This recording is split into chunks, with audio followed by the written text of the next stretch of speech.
We have been so lucky to have lots of sunny days along with all of the beautiful rains.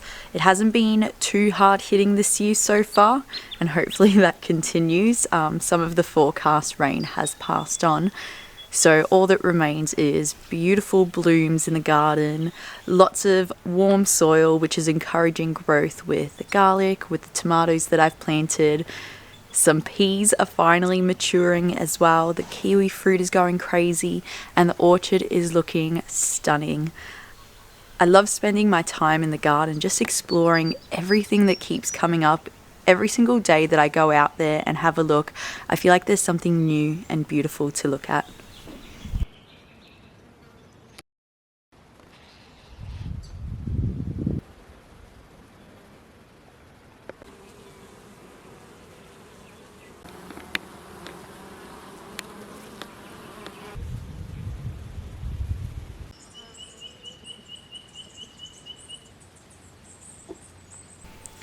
You may have seen in our previous video that we've had a lot of bad luck on the homestead this year.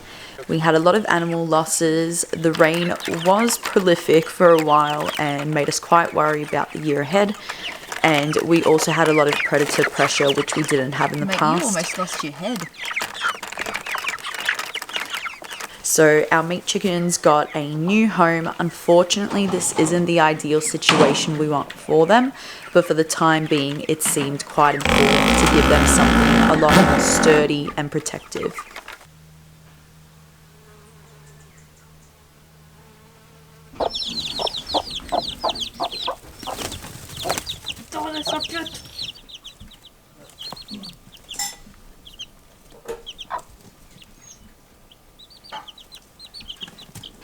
Do you have another one, Dad? I'm okay for now.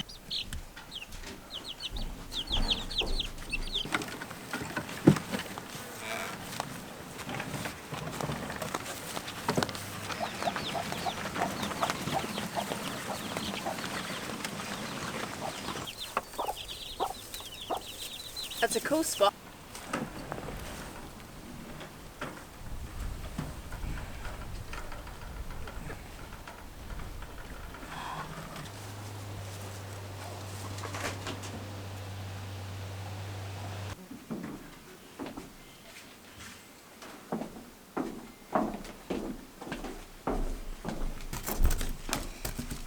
This week at the farmer's market, I purchased some beetroot seedlings. I also got some basil seedlings because mine don't seem to be coming up just yet. It might just be a little bit too cool for them, but I might as well have a go with something a bit more established. I also got some jalapeno chilies, which I'm hoping to grow lots of and be able to preserve this year. And I also got some spinach because that's another thing that just hasn't seemed to come up yet.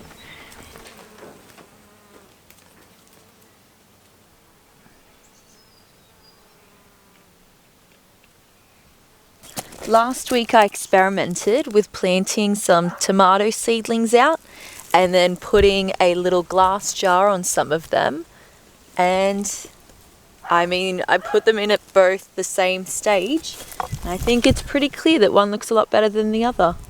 I really enjoyed taking you guys along in my garden last week during the rains, planting some seedlings out, which seems to be a very typical activity for me on a Friday after coming back from the farmer's market.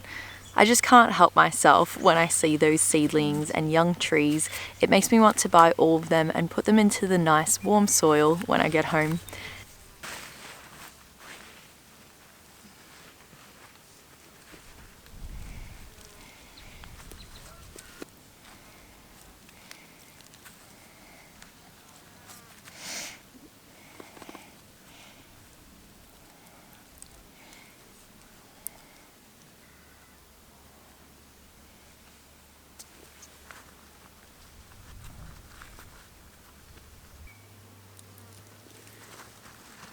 You might notice that I'm using the wood chips from our pathways to mulch the ground.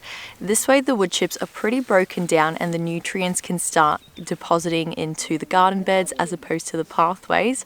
And then I use fresh wood chips in the pathways along with all the weeds that I pull out so that they can start breaking down together into really healthy compost that I can then be adding into my garden beds as I need. I really love using mulch in my garden beds, and I've talked about it before, but I really do think it helps to keep the soil really moist, healthy and warm as well, and it keeps all of the microbes and the worms happy underneath. So I'm a huge endorser of using mulch and wood chips especially as mulch on your garden beds.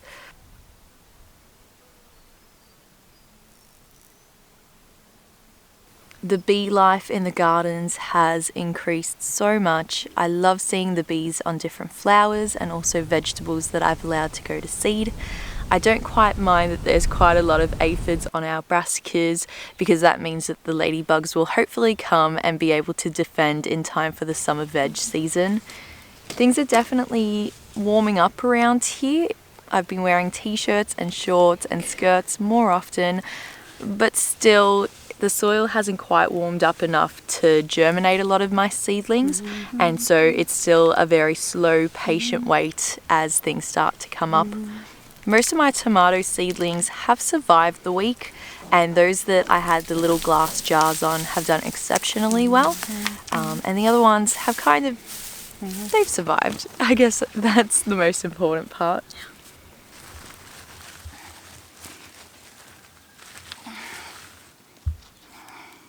I have so enjoyed being able to spend the Friday mornings and the afternoons out here in my garden bed, hearing all the birds and seeing the rosellas playing on all of the wooden structures that we have, as well as the trees.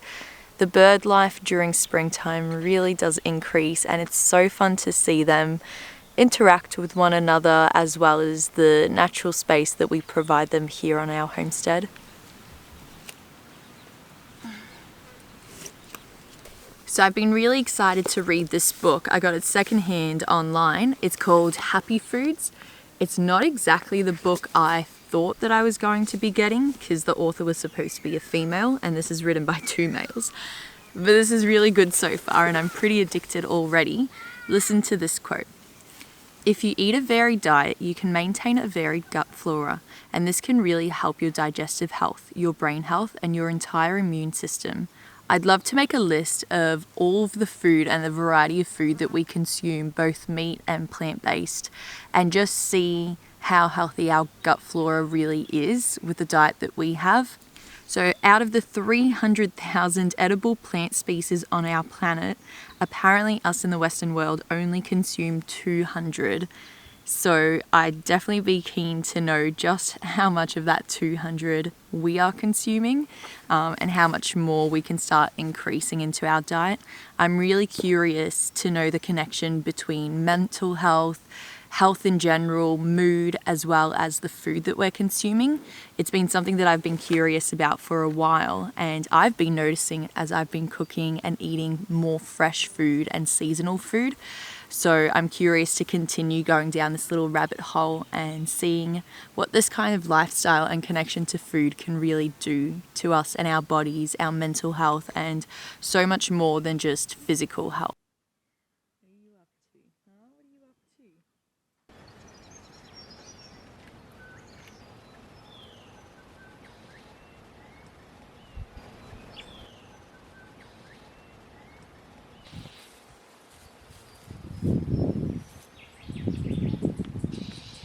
So part of my gut journey is I want to start making more fermented food like yogurt, like sauerkraut, and just pickling and fermenting as much as I can.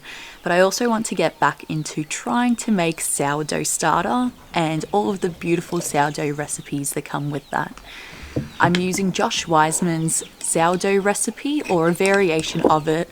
I'm trying to keep it really simple with just half measurements. So 1 part sourdough that's already there, 1 part water, 1 part rye flour. And the reason I'm using whole flour as opposed to white all-purpose flour is it's more likely to have more active ingredients still in it, which means the natural yeast can latch onto that faster. And it's worked pretty well.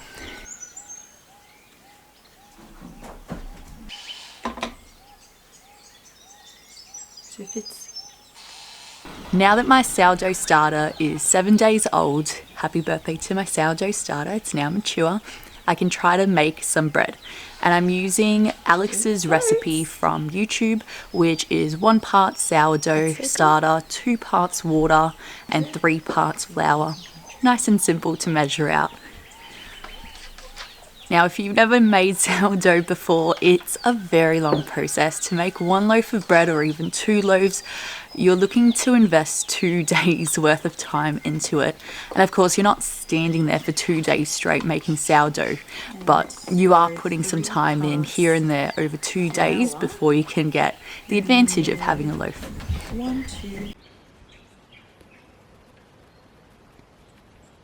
I also wanted to let you guys know that I have put a list up on our Buy Me a Coffee page. It's a file with a table that's full of all of the whole foods that we eat. And so that was my way to figure out if we've got a healthy gut flora, if we've got enough variety, or if we should be trying to add some more. So if you're someone that wants to look into how healthy your gut flora might be as well, or you want a list of different foods that you can try and incorporate into your diet throughout the year, then that list is up there for you. You can download it, you can change it,